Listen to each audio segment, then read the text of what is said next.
Ayan, magandang araw po sa inyong lahat. Ayan, ulan.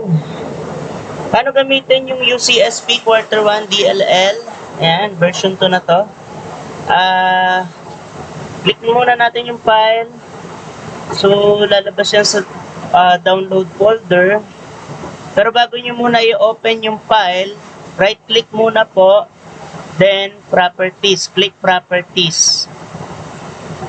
Once na bumukas na yung properties, click at check nyo yung unblock. Then, click apply. And then, click OK. Then, pwede na natin buksan yung ating file. So, ito na yung ating workbook. So, anong bago dito? You are navigating UCSP DLL Week 1. So, nagsasalita siya tuwing nililipat ko para alam ko kapag week 1 na siya, week 2 na siya. So, kompleto na yan ng week 1 to 8 ng quarter 1. Ayan. Teaching dates na lang po ilalagay natin. Kung may gusto po kayo idagdag, okay lang. Tapos, may highlight function para mas madali kong makita. Paano kapag gusto mong i-print, labas lang po tayo para hindi na siya makita kapag pinrint natin siya. Kasi makikita siya once na nilagay mo siya dito sa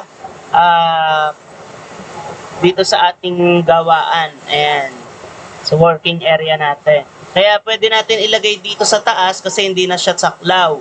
Tapos meron dito sa gilid na search bar para alam mo kung saan ka maglalagay. If ever na may dadagdag ka, halimbawa, type ko yung learning objectives. Ayan. So, yun yung mga lalamnan mo. Para mas madali. Diba? Mail.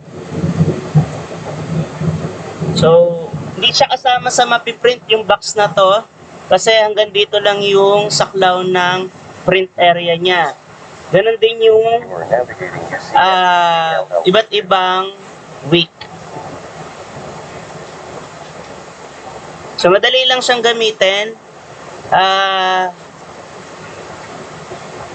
Kayo nang bahala kung may gusto po kayo idagdag, nasa sa inyo na po yun.